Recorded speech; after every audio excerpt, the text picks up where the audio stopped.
Well, I'm emotionally drained.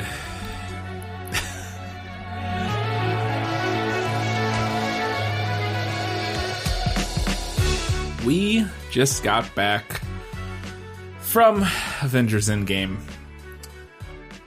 Katie. This will probably be in our prequel episode, and we might release it separately. Who knows? By the time whoever's listening to this, they'll know. But we literally just got back. We decided to sit down and talk about the movie for a little bit since we just got out of it like less than an hour ago, 30 minutes ago. And I just wanted to talk about it while it was still fresh. We'll probably hit some spoilers at some point.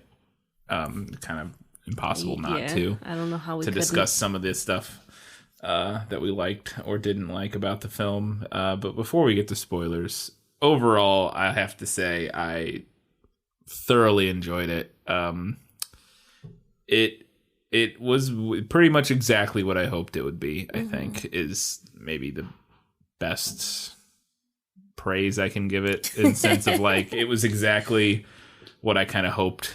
What I expected. Not to say that everything that happened was what I expected to happen, because that's not true at all. There was elements of it that I was very surprised by at times. But overall, I was very satisfied. It made me tear up a handful, half dozen times. Never like outright cry, but like, you know, I welled up a little bit here and there a couple times, especially towards the end. I know, I heard you sniffling. Yeah, I can't help it.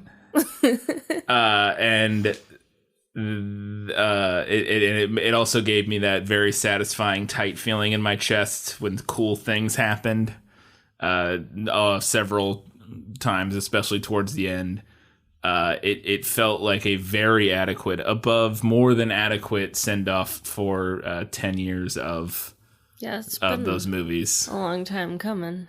2008 was the first Iron Man. 2019. So, 11 years, basically. And like I said, I just think it was what it should have been.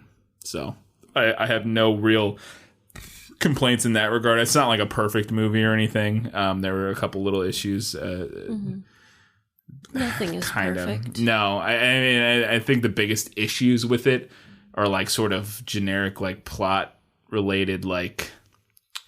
And they kind of try to talk some of it away. If I had like the biggest complaints, it's just like if you try to like sort of nitpick the details of the plot, I think there's potentially some like not whole plot holes, but like plot inconsistencies. Just like things that I'm like, they don't even try to explain it necessarily. And again, I don't want to get into spoilers too much because I like the things, one of the main elements of the story, it would be a spoiler to talk about because they don't ever really even...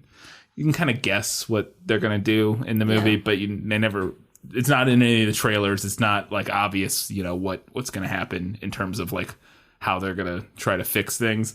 But I think I'll say this without spoilers. The way they go about trying to fix things, I think there's probably some potential problems with like the logic. I mean, they play fast and loose with it a little bit. Yeah. But that storytelling element being what it is, I don't think there's a way to not play fast. I agree, and they pretty much acknowledge that. Yeah, and again, it's not so much. It's just the thing that I can see the most sort of like, if you're like really going through it with a fine tooth comb, being like, but again, that's not really important. And I those kind of things used to bug me a lot more in movies years ago, and the more I've sort of watched movies, and the more and more we do this podcast, the more I've come to appreciate valuing themes and an interesting narrative and character moments and character growth and character arcs and what feels right thematically over logical consistency or like the plot 100% adding up. There are times where in certain films that can still be a major problem, and I would argue that's still a major problem in something like Prometheus. But that's not even so much plot stuff as it is characters being, you know, like just nonsense, which is a big part of what I think is important to me now, is characters making sense. Right. Well, and I think you have to have something that is on point. Yeah. in order to excuse like minor. Yes. If you don't have at least another thing. Yeah. That's really like firing on all cylinders. That's very true. That is very true. That's a greater sort of discussion about what it is that makes a movie good, quote unquote. Yeah. But there is definitely some total of things that when it hits critical mass of whatever those elements are, be it plot, be it characters, be it cinematically, be it the score, be it, every component of it.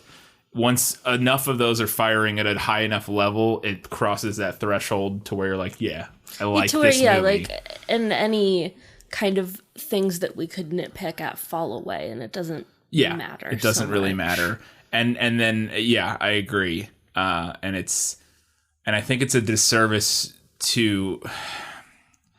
I think you can do a disservice to yourself as just a movie goer to focus too much on those nitpicks. If you can't help it, and that's just how you work, that's just how it is. But I think it's really behoove you to try to look at the broader picture. And again, I don't even think that necessarily applies to this movie in particular. I think this movie works just in general. But just kind of speaking more broadly about film, kind of just veered to a wider discussion. But I think if you can try to not focus in on those little things, and it's something again that I've changed a lot on over the years of watching movies. And I think that's the key too. And I think we can broaden it past film even to storytelling. Right? Yeah, that's fair. I mean, I think if you're taking in a really good story, and kind of all you can focus on are these little inconsistencies or whatnot, maybe you haven't learned enough about storytelling. And it feels a little pretentious, but I don't disagree that it's or maybe it's not even that you haven't learned enough. It's that I don't know what it is, because it's tough. I don't want to I don't want to say it's that person hasn't learned enough. It's that it's just maybe try to reevaluate, and it's hard. It's not easy to do, like what you're focusing on, like what it is that you're trying to get out of of taking in a piece of media. Anyways, this is a much broader discussion. Yeah, we're really veering to a philosophical place. It really is, but it's just one of those things that a movie like this kind of makes me think about, because, like I said, the main or the biggest sort of issues in general with it that I had were potentially any sort of like plot like things that I could see people getting stuck on if they aren't a bigger fan of, or sort of appreciating it for the greater whole. But anyways, we say this every time with one of these big movies. It's everybody in the world has already seen this, so you don't need our recommendation. Obviously, just go see it. It's very good. But it's unnecessary. So let's get into some spoilers, because I think anybody listening to this has probably seen the movie. Like, odds are, if the box office is to be believed, and who knows these days with all those people, with Disney buying out theater. I'm joking. That's not a thing that happened. If you believe that's a thing that happened, reevaluate your life. About Captain Marvel, not about this movie. Real quick, the whole thing with Captain Marvel, I saw that on wherever, the internet, in the dark corners of the internet, and it was so funny because whoever said it was like, I saw all these, all these pictures of supposedly sold out theaters and they're empty, and it's like, okay, it's like we went to see that movie at like 5 p.m. on a Monday or something, and our theater was completely full of people in the middle of nowhere in a super liberal area of the I was like, okay, yeah, you're right. Nobody's going to see this movie. Again, that's anecdotal, but it's just so fucking infuriating. But anyways, so spoilers about Endgame. I don't want to go through the whole movie. The things that really worked for me was the end, the third act. The thing that got me real good was the when all of the Avengers assemble moment. Yeah. I think my chest. One of the things that I really enjoyed about Endgame was that it mirrored some of the narrative beats from the first Avengers movie. Yeah. And that really sat well with me. Yeah. In like an emotional kind of way. Yeah. What specific elements are you speaking of? Or talking about? The two I'm thinking of specifically are the kind of element of like getting the gang together, right? That they did, yeah. And then the part at the end, the end where they kind of they throw themselves Avengers a party, Assemble.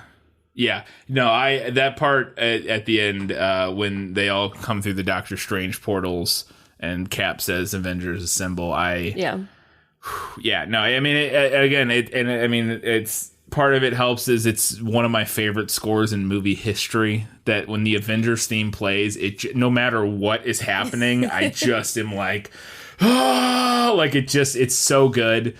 And they hit it right on that moment, and everything about it was great. And you knew everybody was back, and you knew everybody was coming back. Yeah. But just when like the shot of Black Panther and his sister and what is that character's name? The head of his security. I can't remember. Okoye, yeah. Walk out of the portal silhouetted. It's just like, oh fuck, man. All right. Whew. Okay. And pretty much the entire third act I thought was just I really enjoyed, and it's they figured out a pretty clever way to do a bit of a clip show. Yeah. By going back to the different moments in time throughout so they go back to get the stones from previous timelines and pull or from previous points in time in the story. Yeah, in the story, and pull the stones out so they can get them all together to undo the snap, basically. And so you get to go back to Avengers, you get to go back to Guardians of the Galaxy, you get to go back to a handful of them. Yeah, it is a fun way to do something like a clip show. Yeah. And it's also a nice like nod to the fact that this like interconnected cinematic universe was such a massive achievement. Oh, yeah. It's wild how much of an achievement it was. And it gives you the option to go back and see characters who are dead, like Thor's mom, and characters that we've lost, and characters that maybe didn't get enough of a sort of a moment in their stories, like bringing back Valkyrie and making her, not that she was a huge part of this movie, but she was prominent enough because people liked her a lot, but she didn't really have a big part in Thor Ragnarok. And then she was not in Infinity War at all. Wasn't in I thought she was dead. Yeah, everybody thought she was dead, War. And people weren't sure what was going on with her. But so they brought her back, which was really nice because I really enjoyed her in Ragnarok. And so they kind of got to bring people back and use people a little bit more, like Thor's mom had a nice little role in seeing Loki. Yeah, all the moment. little, it was just little Easter eggs, all these little moments of just. Again, it's like a clip show without being a clip show because it wasn't really. I mean, there was moments that they were basically showing us again, like Star-Lord dancing at the beginning of Guardians and different little parts like that. But it was always a different sort of spin on it of having our characters watch it or and it allows our main characters to have nice moments of emotional closure. Yeah, because you get the moment for all of our characters. It's like they get to go back and go to their high school reunion. Yeah, or not really, but like they get to look at their yearbook in the final movie before they wrap things up. Like Cap gets to go see his younger self, and that was a great scene. Cap fighting Cap, where he thinks and the way they made it work was so brilliant. Where they think Loki escapes, and so they think it's Loki. He goes, "I found Loki," because he thinks he's. And they even tease that with Loki turning into Cap like a few minutes earlier in the film. Which is also a callback to what's the second Dark World. Thor? Yes. Yeah, he does it in Dark World. Yeah, he does it in Dark World. Yeah, but yeah, so like that was really fun, and Cap fighting Cap. And I can do this all day. Yeah, I know. I know. Just like I just fan service out, but the best sort of form of fan service when you've made that many movies, and had built up that long of a timeline of successful filmmaking and storylines. You can spend 3 hours kind of splattering fan service. Across the wall with that, but also while still doing some things like killing Black Widow that I wasn't expecting that. Who knows if she's actually dead? I think they can kind of play with that. I mean, obviously, because Gamora is back, because they could just go back in the timeline. Right. So, like, that's the thing, because time travel is now a thing. They can kind of do whatever they want. That's going to have to be something they're going to have to figure out how to kind of... Yeah, they're going to have to deal with that. Yeah, because, I mean, we brought Gamora back from the thing that shouldn't be able to come back from, according to Red Skull. But you can if you just time travel and pull them out of their timeline, basically. So... It's a little fast and loose. Yeah, it's like things like that. It's kind of what I'm talking about in terms of like, if you look at it, it's a little squishy. But so yeah, but like killing Black Widow, Tony dying, I'm fully expecting. Made perfect sense, and actually, I think they did a great job with that. Was one of the moments I choked up with, and I didn't even see Iron Man 3, so I feel like a lot of Pepper Potts' and Tony's relationship is sort of a lot of the groundwork for their relationship, I think, was done in 3. I mean, a lot of it was done in 1 and 2, which I did see, but a lot of it was probably done in 3 as well. I think including maybe her using an Iron Man suit, because she just shows up doing that, and I'm like, wait a second. Yeah. I think that was more of an Iron Man 3 thing that just never... Again, I never saw it for whatever reason, which is ridiculous because I love Shane Black as a filmmaker. I think he's great, and so I for whatever reason just never got around to seeing Iron Man 3. But his death scene, I was choked up. I thought it was really well done, and the funeral, having everybody there was awesome. And then Cap. I mean, the Cap one I saw coming. I was like, well, as soon as they introduced that they were going to go back in time to pull the stones out, I was like, oh, okay, well, absolutely, Cap's not dying. Cap's going back to Peggy Carter and living his life. That's exactly what's happening. That's killing Cap without killing Cap. Like, that's... Yeah. You kill him slowly with love. Like, that's basically what... I was like, all right, yeah, that's an ending people, I think, will find acceptable for Cap. And I thought that was... I saw it coming about halfway through the movie or whatever, like, but it was exactly what I wanted to happen. I thought it was wonderful. I will say I like Anthony Mackie being the next Captain America. Mm-hmm. I wish they had... And now I feel like what happened is that in this movie they decided that, well, we need a new Captain America, maybe tease it. Let's make it Anthony Mackie. Cool. And I'm like, that's fine. I wish that there had been a little more setup for that. Mm-hmm. Maybe there is more in previous movies that I'm just forgetting, but I wish there, and if I am forgetting this, then disregard all this. But I think that scene would have a lot more emotional punch if we had seen Anthony Mackie's character sort of like having some sort of like either insecurity or like not feeling like he belongs. I don't know if we ever saw that from his character. I could. You know what I mean? Yeah. That's what I mean. Like if we had seen something from his character throughout the course of the movies where he feels, I don't know, like not truly part of the team, or like he's playing second fiddle or something, that would make that scene have. And now maybe those scenes are there and I just do not remember them, because a lot of those movies I've only, like Age of Ultron I saw once, and some of the movies he's in I've only seen once. But I always just felt like he doesn't have a lot to do. He kind of shows up and flies around and again, so he does play second fiddle, but I feel like his character, I wish, had expressed that at some point to make that scene. I would like that scene would have really hit. I already liked it, and you could tell that's what they're trying to get across. I just felt like if there had been one or two scenes either in this movie or Infinity War or a couple of the other ones to kind of build before that moment, it would have really I really hit home and been like a really great scene instead of just a cool scene, like it was like, I was like, oh cool, yeah, making Captain right on, like, yeah, that makes sense. And I'm thinking Tony's daughter. Oh, yeah. Obviously. She's wearing the Iron Man helm when we meet her. Yeah.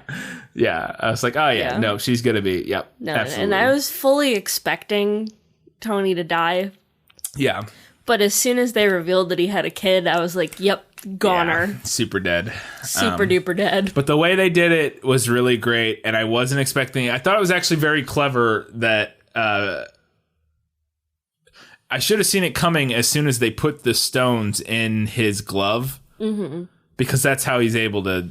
It had to be him at that point because the only person who could actually get it away from Thanos Captain Marvel got close, but Tony didn't have to win physically because it's his glove. He can just make it disassemble and reassemble on his arm, which is what he does. And you're like, oh, well, yeah, obviously.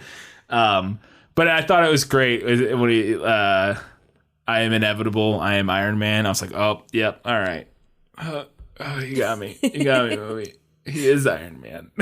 You're right. Yeah, I thought that was great. What else happened that was good? Captain America's butt.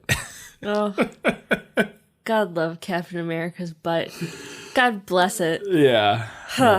America's ass. Another big one that we should talk about that I thought was amazing was Cap picking up the hammer. Yes. And Thor saying, I knew it! That was great, because that was teased in Age of Ultron, right? Yeah. Yeah, where they're all sitting there and Cap almost picks it up. And I think that, again, it's fan service, and that's one that I don't know if... I think that's happened in the comics. I feel pretty sure I thought I had heard he's used the hammer in the comics before, because I could also have been seeing people thinking that was like sacrilege, having somebody else use the hammer, but... I think I've heard that Cap has used it in the comics before because he's the only other one pure of heart enough or whatever. Well, yeah, worthy enough. Clearly more pure of heart than Thor is, but Thor's got that god blood in him. But yeah, I thought Cap with a hammer was awesome, and I there's some really clever choreography with him using it, and then him and Thor together and. They get the wrong hammers back, and he's like, you take the smaller one. I also liked Dad Bod Thor. I like that they kept him fat for the rest of the movie. Because I kept thinking, I was like, oh, they're gonna find some way to give him abs back. Yeah. Here. Nope. Just Dad Bod Thor for the rest of the movie. Good old beer gut Thor. Beer gut Thor, which I thought was kind of interesting, like because it works in the way it's like he's like Robert Baratheon, like it's like a warrior past his prime, but still. And I love because I said it in Infinity War. I think when we talked about Infinity War, I said it. I was like, I just want the Guardians of the Galaxy Thor adventures, and we freaking get it at the end of this movie. They gave it to me. They were like, everybody loved Thor with the Guardians. Let's just have him, and then I love the Asgardians of the Galaxy, and I was like, all right. I didn't even ask for a clever title. I just wanted the banter between him and Quill, but I was super excited that Thor is gonna go jet set around for a couple movies with them, which I think is a way they're gonna limit the amount he's maybe in. He won't show up as much. He'll be out in space, so he won't show up in some of the like more like mainstream. Like he's not gonna show up in Spider-Man. He's not gonna show like where some of the other crossovers may have happened if he was on Earth or around Earth. But he might show up in the Avengers again, which is interesting because I will say I did think we might have lost more. I thought Thor might have been gone, which looks like we're not. I kind of thought we would lose all those main three. Yeah, I kind of thought the same thing, and we did. We lost two of them basically. We're getting a new Cap with Falcon or whatever his name is, Anthony Mackie, and we'll get eventually years down the road. We'll get a new Iron Man with his daughter, probably, or Iron Woman. Yeah. But yeah, Thor's sticking around. It looks like so. At least ish. Yeah. Yeah, at least to some extent. Like he's gonna be. I assume he'll be in Guardians 3, which is interesting because they've been filming that. I think already, or we're about to start filming. Well, because there's been the whole thing with James Gunn, and he's back on the project now. I don't know if they had started filming or were waiting.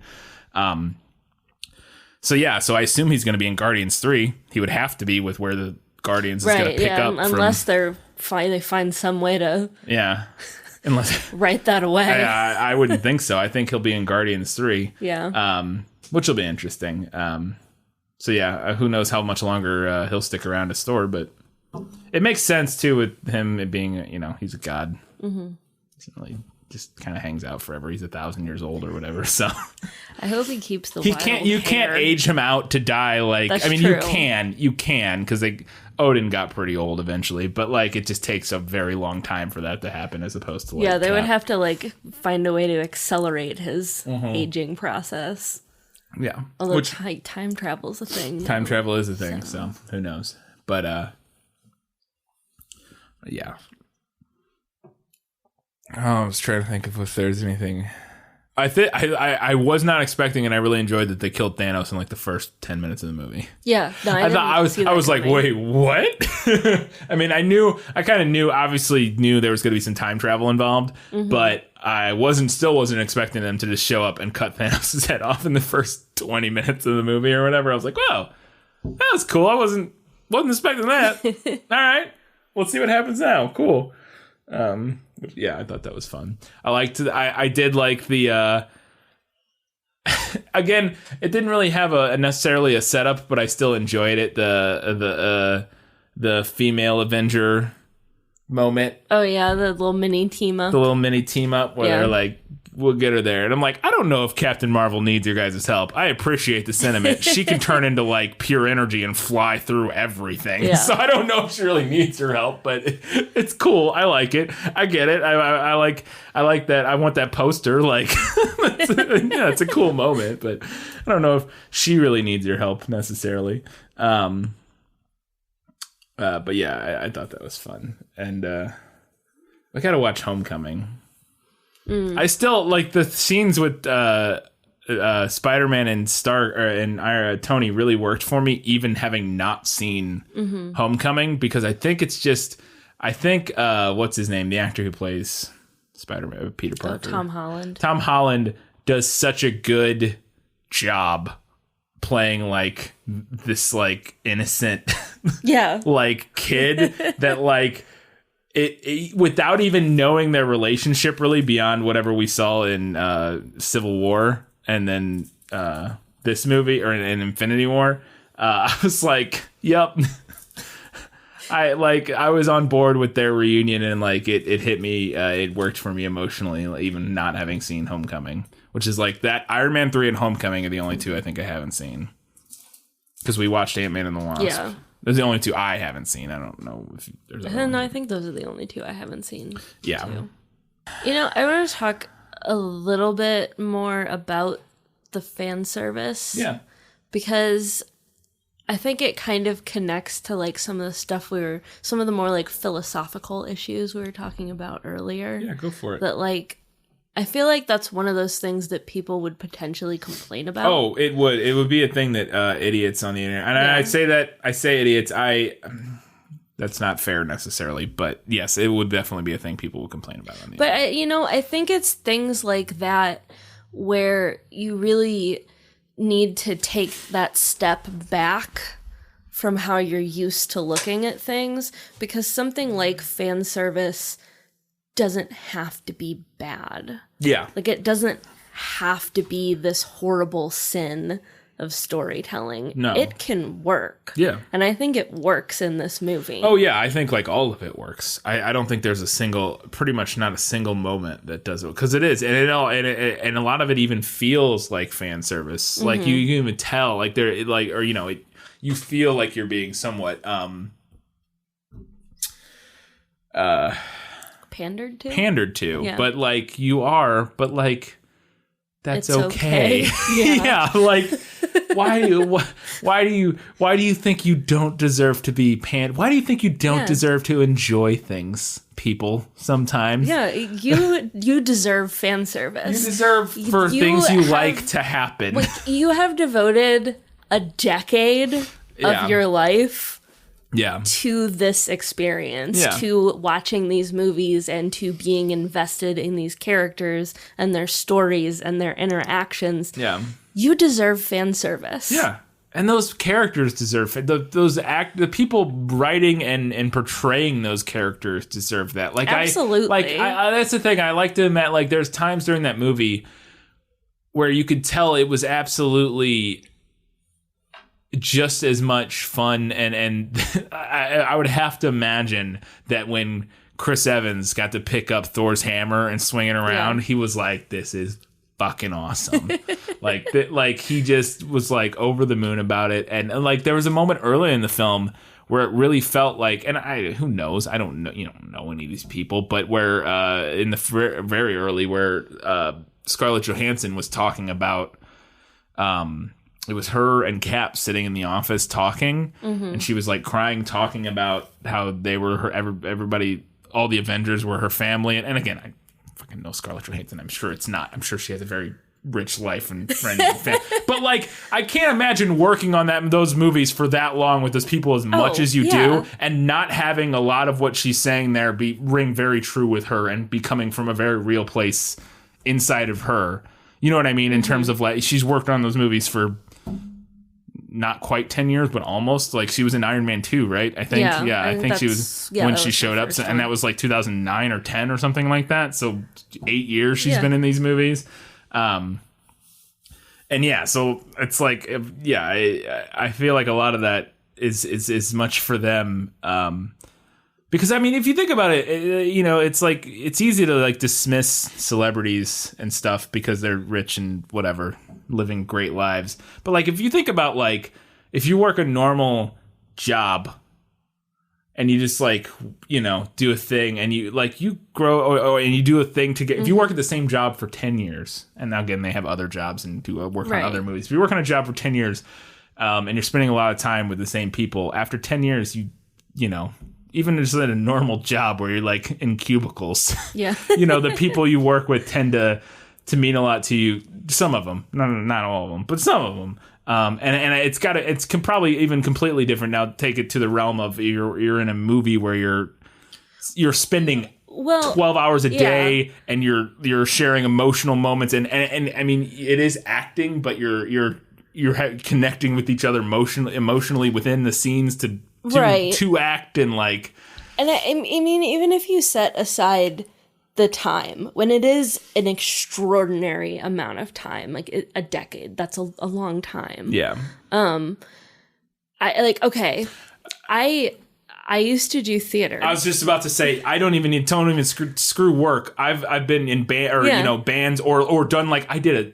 I don't want to cut you off, but yeah, that's exactly where I was going to go. Go ahead. I used to do theater, and I know anyone out there listening who has also done theater is going to know exactly what I'm talking about. Yeah. Even an 8-run week of a show, rehearsals and performing and all of that becomes your family. Yes. Like those people become your family, and you become so close because creating something with other people forges a special kind of bond, like a bond that I'm not sure exists exactly the way it exists anywhere else. I 100% agree, and I veto my work example earlier because yes, I absolutely agree. And I'm thinking of I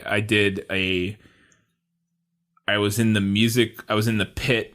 I played drum set for and this was in like 8th grade or 9th grade. It was like the only one I ever did. I did like 2, I think, but for a musical. And yeah, it ran we did like 3 weekends or something like that at our middle school or whatever. But yeah, that felt like that. And even beyond that, when I spent a month in, this is probably the closest thing too, because you're probably living in the same area and stuff when you're working on a film. I spent a month in Scotland with a marching band in college, and we lived in like a set of apartment buildings together, and we saw each other constantly. We ate meals together, and we performed 34 shows in 30 days or something like that. And yeah, at the end of that, it was absolutely felt like it's an unreal experience. And like you said, it is just as real as any sort of familial bonds by that point. Yeah. Because I think there is something super primal and super unique about creating or something together. Collaborating to create art together. Creating art and building something that is meaningful not just to you, the creators, but also to the people who watch it or listen to it or read it or whatever. Yeah. No, I absolutely agree. I think that's a really good point. And And so, yeah, I don't think it's remotely a stretch to say that in a lot of those scenes that it was not hard for them to sort of, and maybe even especially for, even more so for Scarlett Johansson, because she, as far as we know, dead. Yeah. Like her character's gone. as far as we know, she's not coming back. She's not coming back. Whereas, and it's probably not Captain America or Tony either. But, you know, so those three, they're done, probably. So, yeah, I absolutely... in those scenes, it probably was not hard to find that to pull that emotion out and put that on screen, because it was probably not far from how they were feeling, which is, I think it shows, because it worked for me, and it, like I said, I teared up several times, and it hit home for me, and I thought it was really great. It's a really great movie, especially as a culmination of 10, 11 years of stuff, because I remember seeing Iron Man 1 in theaters. Here's a fun fact. I saw Iron Man 1 in the same movie theater that we went to tonight. Really? This is full circle for me. Wow. I didn't. I saw it back in St. Louis, but that's nuts. Well, there you go. I think that's as good a place as any to wrap it up. I think we touched all the major things I wanted to talk. I'm trying to think if there's any other little details that I wanted to bring up, but I can't. I really liked Captain Marvel's haircut. I did too. I liked it. I was a big fan. Thought it was cool. I thought it was well suited to her character. I agree. I very much agree. I thought it was a good look for her. And I also think it would just piss off idiots on the internet. So. Well, you mean the type of people that are pissed off by women with short hair? Yeah. What? Yeah. Yeah. And then if their boobs aren't big enough, yeah. Those people. Fuck those people. And it felt very intentional, and I was on board with that. That's going to do it. That was our discussion. It was rambly, but that's kind of what I think. I thought it was interesting. Well, anyways, I'll let you guys decide. We'll probably put this out. It got long enough that we'll probably put this out as a special. How long are we at here? 40 minutes. Yeah, we'll probably put this out as a separate episode. So if you're listening to this, this will not be in the prequel episode. We'll have a separate prequel episode, so that one's not like 2 hours long. But please do come back and listen to our prequel episode. Yeah, come back and listen to the prequel episode, because we're previewing Crazy Rich Asians, and then we don't know what we're going to be talking about. We're going to talk about Party Lit, I think is what Party Lit? Is that what we went with for the? Okay, Party Lit. Party Lit. Let's get Party Lit. There you go. That's what that one's going to be called. Let's get Party Lit. All right, guys, gals, non-binary, and everybody else, thank you for listening to this very, very special episode of This Film Is Lit, podcast where we talk about movies that are based on comic books sometimes, in this particular instance. Even though neither of us have read the comic books. Not a single one. But that's okay. Yep. Because we're not about gatekeeping here. No. All right. Thanks. Bye.